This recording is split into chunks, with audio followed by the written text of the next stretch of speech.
Welcome everyone to this talk titled The Amphibians of Cambridgeshire. My name is Stephen Allain, and I'm the current chairman of the Cambridgeshire and Peterborough Amphibian Reptile Group, a grassroots volunteer-led group dedicated to the conservation of Cambridgeshire's amphibians and reptiles, if you couldn't guess that already. The aim of this talk is for you to learn more about the habits of the amphibians found around Cambridgeshire, although not all are native, as well as how to identify them and how we go about surveying for them. Don't worry if all of this is new to you, I'll take things nice and easy. First off, we have the common frog, or Rhina temporaria as they are called scientifically. The common frog, as you may have guessed from its name, is one of the more commonly encountered species of amphibians in Cambridgeshire. They're often found in gardens, parks and woodlands, some of which are numerous throughout the county. The action you can see photographed here is called amplexus, which is a mating embrace the male holds the females in as they spawn. The male can be differentiated by his white throat and slightly smaller size. If you've got a garden pond, then the scene of frog spawn is likely familiar to you. Frogs return to ponds in the early spring to breed, and it isn't long until the spawn like this can be found in the shallows. Females only lay one clump a year, which may comprise up to 5,000 eggs. Spawn counts can be made annually as a measure of how healthy an individual frog population is. It takes about 3 weeks for the eggs to hatch into tadpoles, which look more fish-like than amphibian. It can then take a further 14 weeks or more for the tadpoles to develop into little froglets, based on factors such as temperature, food availability and competition. They start out feeding on algae and other vegetation in the pond before switching to a more carnivorous diet as they mature, where they may even cannibalize their own brothers and sisters. The next species on our list is the common toad, or bufo to call it by its scientific name. Common toads are more even in colour compared to common frogs, and their skin has a number of warts. They also have copper irises in their eyes, all features which frogs lack. Again, toads are quite common in Cambridgeshire despite having declined by 68% in the past 30 years nationally. Toads tend to walk or crawl instead of hopping, which again is another way to tell them apart from frogs. Again, common toads return to breeding ponds en masse in the spring. Males can be differentiated from females by the presence of nuptial pads, which look like dark warty growths, on the thumbs. These are used to help the male keep hold of the females during amplexus. If you're lucky enough, you may encounter a mating bull. Remember those nuptial pads the males have? Well, they provide extra grip when gangs of other males try to remove him from the female to secure their own victory in mating with her. Unfortunately, scenes like this often see the female drowning as she is overwhelmed by males. Toad spawn is laid as a strand instead of a clump, as seen in frogs. Toads like to lay this in aquatic vegetation, which sometimes makes finding it tricky. Unlike frogs, toads, dead tadpoles and their spawn are all toxic to predators such as fish. This means that they can persist in ponds or lakes that have been stocked with coarse fish or ornamental species such as koi. Toads often have similar developmental times to common frogs. Where they occur in the same ponds, their tadpoles can be told apart by the coloration. Frog tadpoles turn a dark brown colour and eventually gain golden speckles, whereas toad tadpoles remain slightly smaller but are jet black in colour. You can see how stark that contrast is in this photo. Toadlets will often leave the pond all at once, being dark brown to copper miniature versions of the adults. This strategy allows them to outnumber their predators in the hope that safety is in numbers. As mentioned previously, common toads are in big trouble. CPOG helps to organise a number of toad patrols around the county, which are indicated by these signs. A couple of them can be found in central Cambridge. Toads return to their natal ponds, meaning that when we build a barrier in the way, such as a road, when they're hibernating, they still often continue on their migration, but get run over by cars. Toad patrols aim to prevent the number of toads being killed by road traffic and increase the number of adult toads making it to their ponds. I'm happy to say that so far, this has proved to be an effective strategy within Cambridgeshire. Now we move on to the newts, which are often confused with lizards. The first of these is the smooth newt, which is one of the most common newts within Cambridgeshire. Like most species, the males of newts are more flashy and showy to help them attract the attention of a female. This means that male smooth newts are quite spotty and have a smooth wavy crest, which can sometimes cause confusion between them and their larger cousins, the great crested newt. They're about 10 centimetres in length and can be found in a range of habitats from garden ponds to grassland. Like our other amphibians, they only return to ponds to breed, often being encountered in dark damp places during the summer and autumn months once breeding has finished. Female smooth newts are more drab, although they may look swollen in the breeding season when they are full of eggs. They're about the same size as males, although they can look smaller due to the lack of any extra ornamentation. Males can often be seen courting females in shallow ponds, where he uses his tail to waft pheromones towards her. If he has impressed her, they'll mate. If not, she'll swim off and find another potential suitor.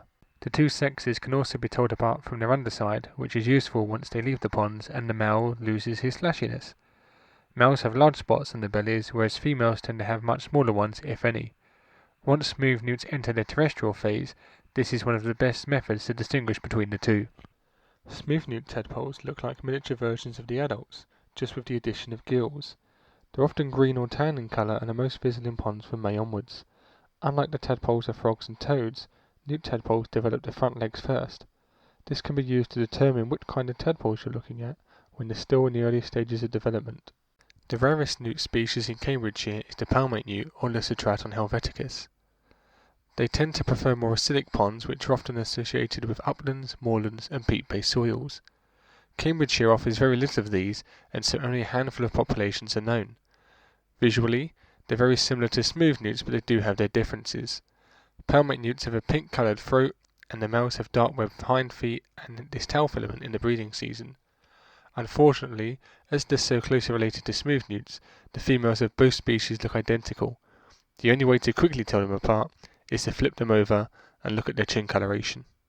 The great crested newt, Triturus cristatus, is the largest newt species found in the UK and is strictly protected by law. They're quite common in Cambridgeshire, being easily distinguished from the other two newt species by their size and coloration. Great crested newts are twice the size of both smooth and palmate newts, which they often predate on when they coexist in ponds. The males have a soft but sharp-looking jagged crest, which gives this species its name. Like smooth newts, this helps the male to attract a mate. When the male leaves the water, the crest often flops down to one side, and it is usually held in place by its buoyancy when the newts are in the ponds. The males also have a white flash on their tail, which is often retained even after the crest has been reabsorbed after the breeding season. This allows us to tell males and females apart during the later terrestrial phase. Female great crested newts are larger than males, with an orange stripe at the base of their tail. They lack any of the coloration or ornamentation of the males too. They're often full of eggs in the spring, which makes them look quite plump until they've all been laid. This unfortunately also hampers their movement on land. Females will go into a catatonic state when they are laying their eggs, staying still for up to 20 minutes. As great crested newts are more nocturnal than our other two species, this egg laying is often done in the night time, but it also may occur in the day too. I thought I'd just show you a side-by-side comparison of a smooth newt and a great crested newt, so that you can see the clear differences in their size and coloration. Hopefully now you're able to tell which species is which. Great crested newt tadpoles are larger, darker and more robust than the tadpoles of our other newt species. This makes them ferocious predators in ponds, often preying on anything that will fit in their mouths, including their younger siblings. Their legs and toes are longer and more spindly than those seen in the tadpoles of smooth and palmate newts. They also possess a spotted tail, which also aids in their identification. It takes about 3 months for newt tadpoles to complete their developmental cycle into young that are suited to the terrestrial environment. Newts lay their eggs individually, wrapping them in vegetation to protect them from both predators and the harmful effects of UV radiation. This is of course very different to how frogs and toads go about things. The reason females often sit around in a catatonic state can be found in the eggs themselves. Females use their hind legs to hold eggs in place around vegetation, as the adhesive they naturally produce cures, binding them to the surface of leaves. Our last amphibian is a non-native one. This is the midwife toad, a small species about the size of a 50p coin. They get the name from the parental care shown by the males, who carry clutches of eggs until they're ready to hatch, at which point he places them in a pond. Midwife toads make an almost electronic beeping sound, which has been likened to a smoke alarm when the battery is dying. 3 populations are known within the county, and the research that Sea Park has been involved with on this species is trying to establish what impacts, if any, this toad has on our native amphibians. Midwife toads don't start breeding until May, well after our native amphibians have laid their spawn. They are also not tied to water as much as our other species, with breeding taking place terrestrially. Midwife toads may also have multiple clutches of eggs a year, meaning that sometimes tadpoles are born just as autumn arrives. With no hope of metamorphosing before winter comes, the tadpoles risk being frozen by overwintering. This leads to tadpoles gaining a much larger size than they normally would. I'm sure you'd notice if your pond had tadpoles that were this large. Now we're going to move on to the basics of surveying, just to give you an understanding of how we go about monitoring amphibian populations. Amphibian surveys are mostly conducted at night in the breeding season when they're most active. This means that a strong torch is your best friend, especially if you're surveying a murky or turbid pond. There are a number of torches on the market, but these two are some of my preferred favourites. It's also handy to have a head torch so that you can see where you're going, as night surveys present their own risks in terms of trips and falls. One of the more widely used methods for surveying great crested newts is the use of bottle traps. These are essentially converted 2-litre drinks bottles that have had the tops cut off and inverted. The idea is that newts swim in but can't get out. It's important when using bottle traps that all of them are retrieved from the pond, otherwise they can become death traps. Therefore, whenever I personally use bottle traps, I always have an associated marker flag so that none are missed. Despite how simple this may seem, bottle traps are highly effective. Unfortunately, you need a license to bottle trap for great crested newts, as they are a protected species. Now that you know what equipment is needed, it's time to go looking for amphibians. When using a torch, you have to be aware of what is both on the ground as well as what's in the pond. The last thing you want to do is step on an amphibian, especially on a damp, warm night.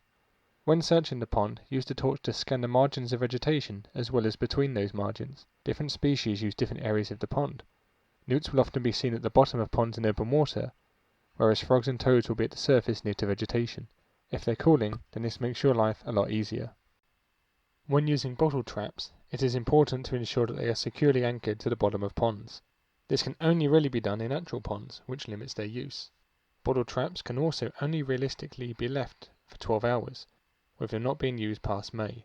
This is due to an increase in the risk of mortality associated with warmer water, higher newt activity, and lower oxygen levels dissolved in the water.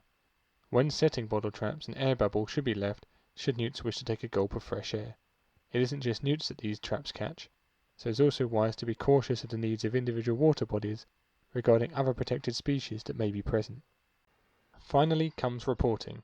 Amphibian surveys generate data, and it is important that it is shared with the relevant groups or authorities. There are a number of different apps out there for recording your casual observations, such as iRecord and iNaturalist. There are also various portals out there such as Record Pool, which is operated by the Amphibian and Reptile Conservation Trust and the Amphibian and Reptile Groups UK. Finding the right one for you is paramount. Amphibians have been historically under-recorded, so every record counts. If you see any amphibians after watching this video, please do start to record them. Alternatively, you can submit past records if you have evidence such as timestamp photos. Thank you very much for watching this video. I hope that you've enjoyed learning more about Cambridgeshire's amphibians with me. If you've got any questions, then please feel free to contact me via the CPARG website. Don't forget that as part of the Cambridge Nature Festival, I will also be giving a talk introducing you to Cambridge's reptiles, so please keep an eye out for that. Take care, and hopefully I'll catch you soon. Goodbye.